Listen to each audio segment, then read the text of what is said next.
Welcome to Pilates Teacher's Manual, your guide to becoming a great Pilates teacher. I'm Olivia, and I'll be your host. Join the conversation and the Pilates community on Instagram at Pilates Teacher's Manual, and visit buymeacoffee.com/Olivia Podcasts to support the show. Today's chapter starts now.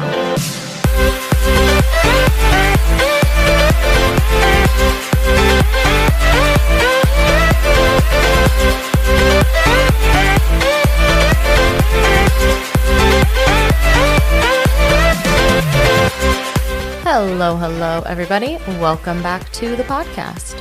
I was having a great chat with a person on Instagram a couple weeks ago about assigning difficulty levels to Pilates exercises, and it was such an interesting topic, one that I definitely feel passionately about, that I wanted to share it on the podcast with everyone as well.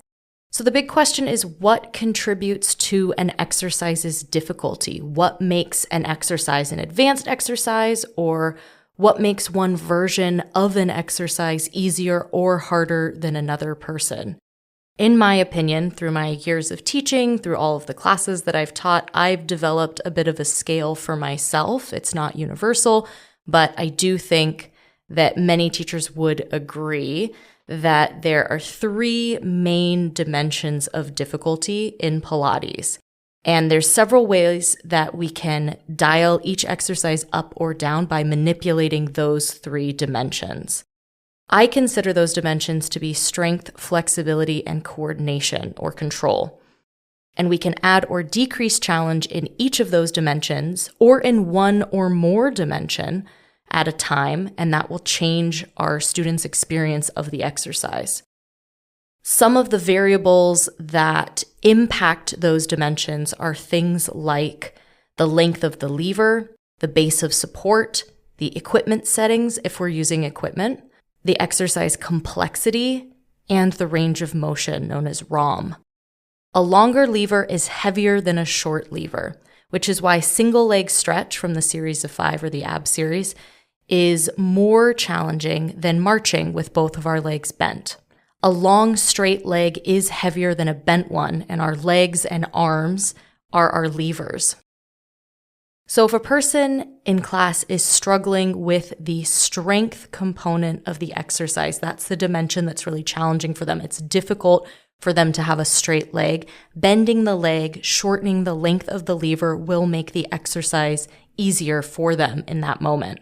Something like offering legs in tabletop instead of straight legs hovering over the floor in the 100 is going to make the strength component of holding up your lifted legs a little bit more doable for a client.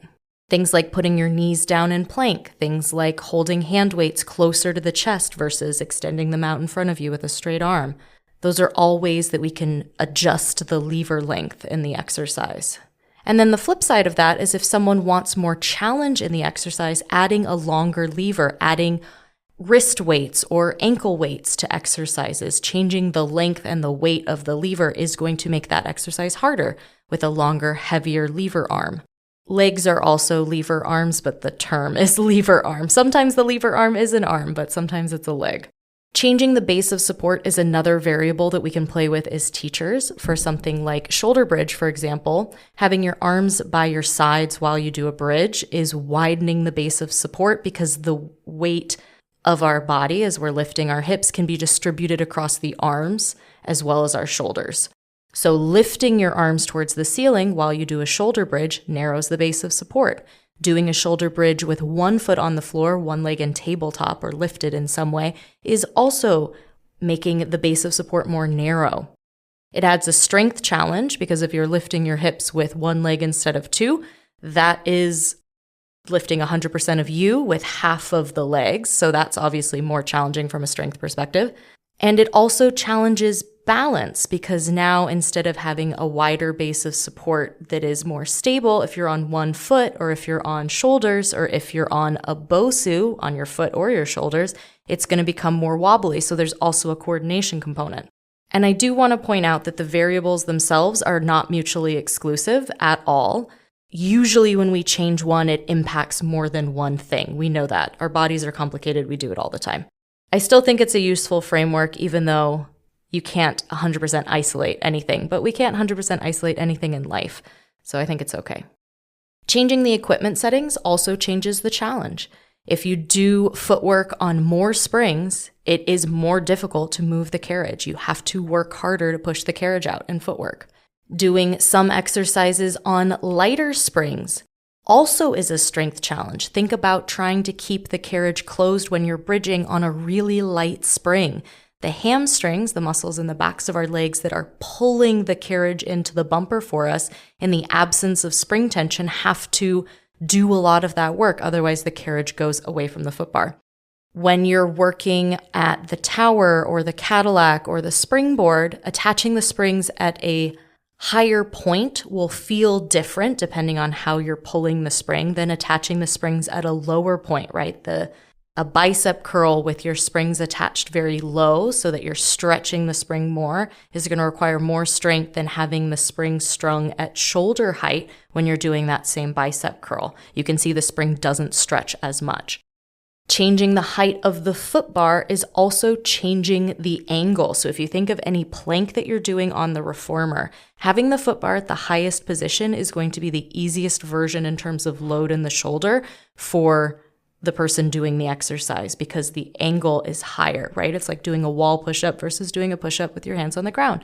So really doing any plank version with your hands on the platform or with a very, very low foot bar is going to be the most difficult version of the plank that way. And then we can flip it, right? Because then we can turn ourselves around, have our hands on the carriage, our feet on the foot bar. Now our feet are not only as high as our shoulders, they're higher than our shoulders, which is going to be a really big strength challenge.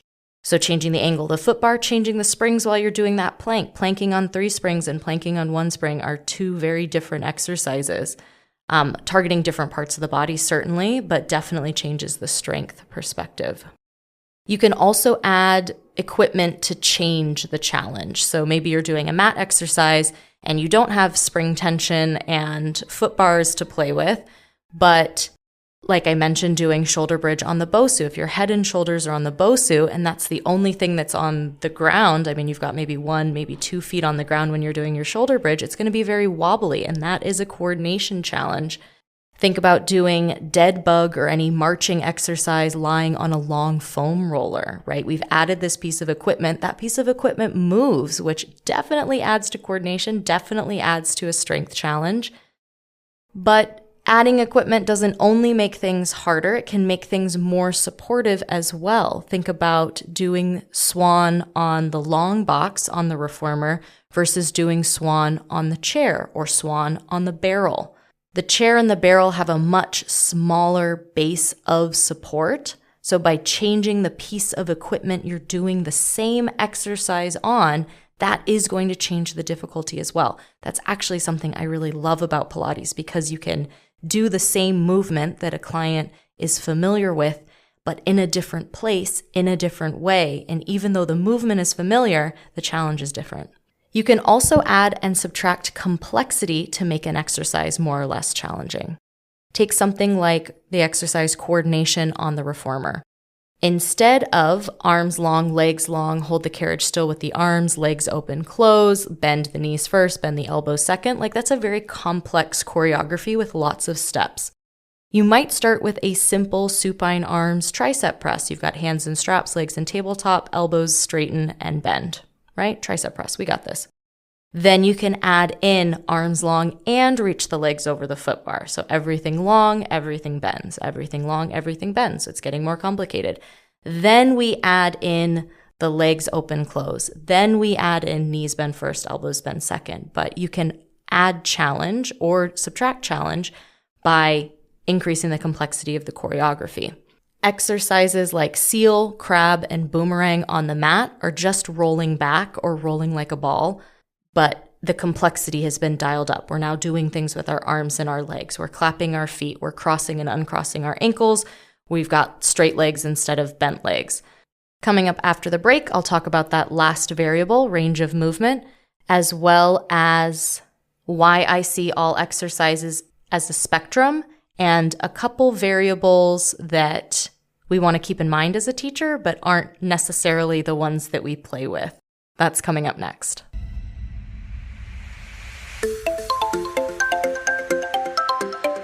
Hi there.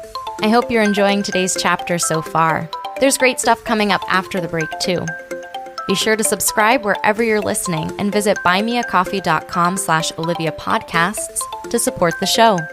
There you can make a one-time donation or become a member for as little as $5 a month. Membership comes with some awesome perks, including a shout-out in the next episode, a monthly newsletter, a monthly Zoom call with me, and more. You can also visit links.oliviabioni.com/affiliates to check out some sweet deals on products I use and love. Now back to the show.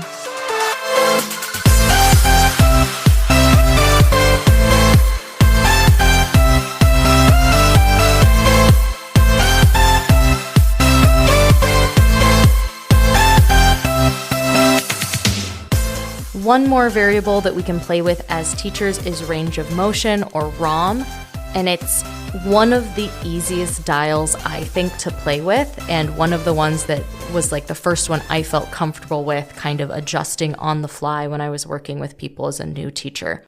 A person's ROM in an exercise can be limited by their strength. It can also be limited by their flexibility.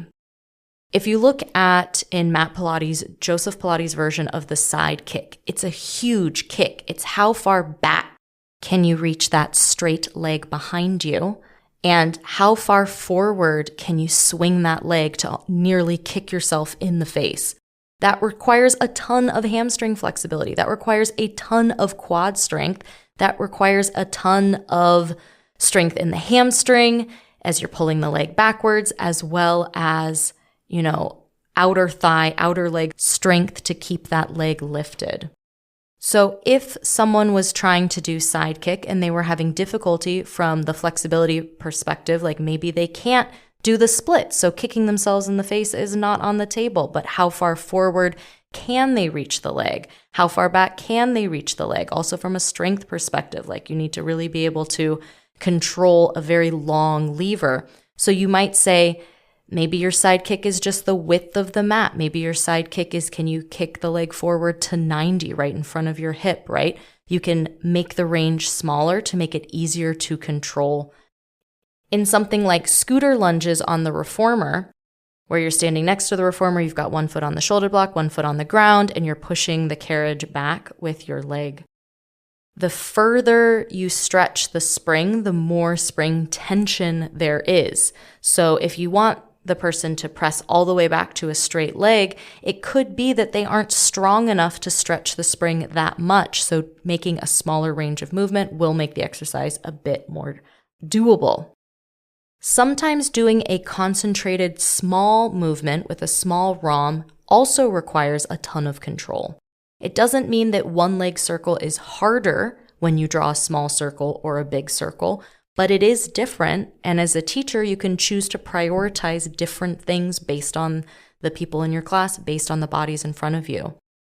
To challenge a person's strength, you can change a bunch of variables to make that possible, to make that work harder, to adjust the load. To challenge their flexibility, ROM is a big one in terms of challenging flexibility, but it can also be changing the lever length. Something like scissors or single straight leg stretch from the ab series is challenging for someone with limited flexibility, because holding on to a straight leg, like just straightening your leg, can be difficult if that's your flexibility thing.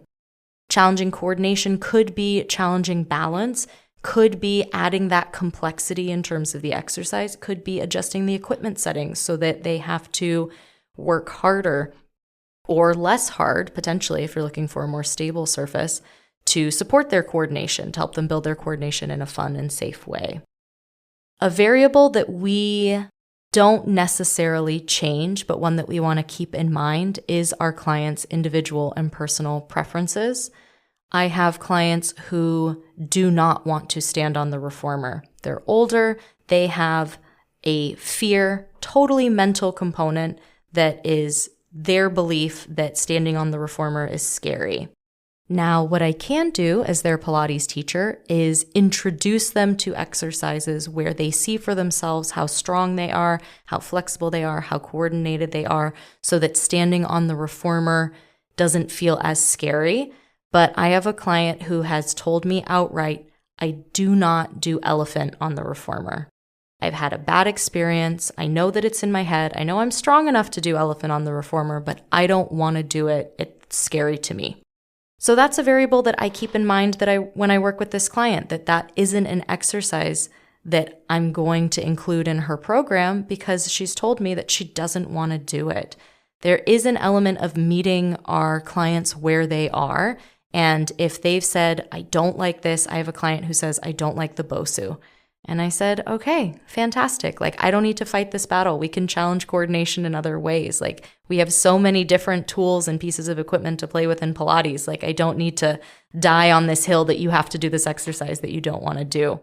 So really keeping in mind what our clients want and what they like to do, like the path of least resistance, like we're already offering them so many challenges and we're already doing so many great things with them. Let's not fight them necessarily on the things that they've said, I don't want to do this.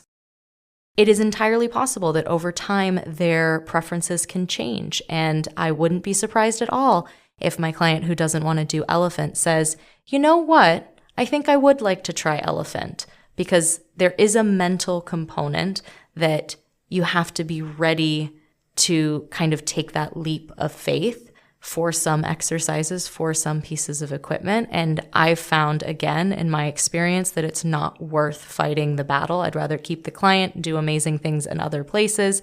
And if they come around to it, awesome, I'll be there, we can work on it. But if they don't, I'm not going to stress over it either.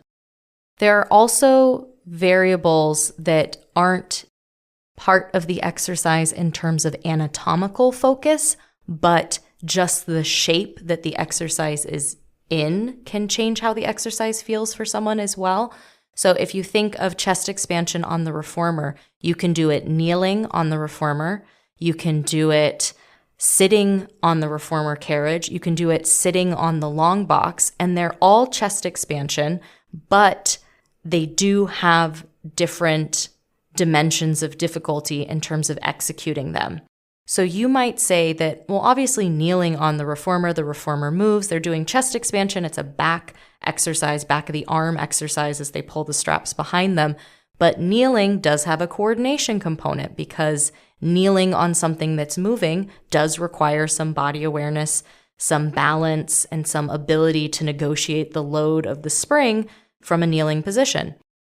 You might think that sitting on the carriage would be the easiest version, but think about the flexibility that's required to be sitting cross-legged, flat on the ground. It's something I think Pilates teachers can take for granted, potentially, if your body is very cooperative, very flexible, very strong, but it can be really difficult for people who have tight hips or tight hamstrings to sit flat on the carriage. So sitting on the long box, even though they're both sitting, it has a decreased demand in terms of the client's flexibility. And so sitting on the long box might be considered the beginner version of chest expansion because the flexibility component is taken out of it. You're sitting on the box, hips are at about 90 degrees, knees are at about a 90-degree bend. It's easier to do than to sit flat on the carriage. So sometimes the position that we're in things like a Z-sit for mermaid, and things like sitting flat on the mat, like sometimes mat Pilates in general, all of those seated exercises can be really challenging for that person with tight hips or tight hamstrings. So that's another variable to keep in mind.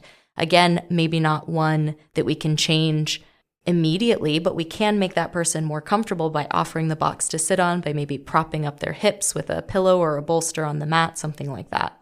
And over time, they will likely get more flexible and they may not need that option as time goes on. Because of this interconnected nature of the dimensions of difficulty in each exercise, I like to see each exercise as a very broad spectrum, starting at a pre-Pilates version of the exercise, something like leg slides or marching before you get up to the 100 or single leg stretch, something like that. And you can dial every exercise down to that pre-Pilates very foundational movement, the shape of the spine, the mechanics of whatever the movement is going to be, and dial it all the way up to some wild calisthenics, even beyond Joseph Pilates' imagination in terms of the strength, flexibility, and coordination needed to execute the exercise is massive. If I was going to teach something like long stretch on the reformer, which is a plank, hands on the foot bar, feet against the shoulder blocks, or on the headrest with the headrest lifted up, I'm recognizing that long stretch itself is just one point on the spectrum of a plank. And because we're on the reformer, a plank that moves. There's a kneeling plank on the reformer with their knees down, hands on the foot bar. There's kneeling plank on the mat. There's kneeling plank with their hands on the box on the mat to decrease that angle, to decrease that load in the shoulder. And that long stretch also dials past long stretch to lifting one leg, to lifting one arm, to changing the springs to something ridiculous.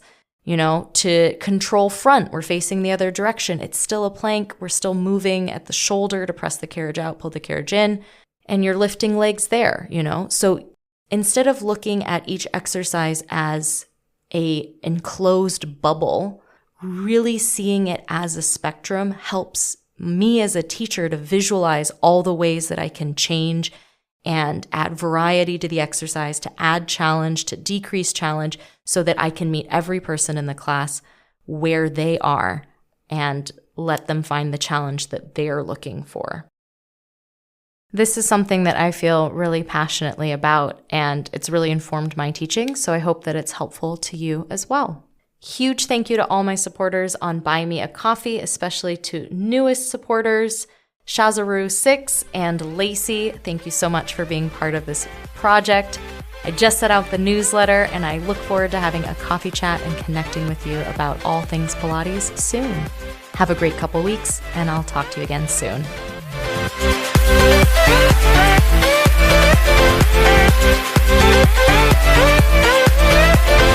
Thanks for listening to this week's chapter of Pilates Teacher's Manual, your guide to becoming a great Pilates teacher. Check out the podcast Instagram at Pilates Teacher's Manual, and be sure to subscribe wherever you listen. For more Pilates goodness, check out my other podcast, Pilates Student's Manual, available everywhere you listen to podcasts. The adventure continues. Until next time.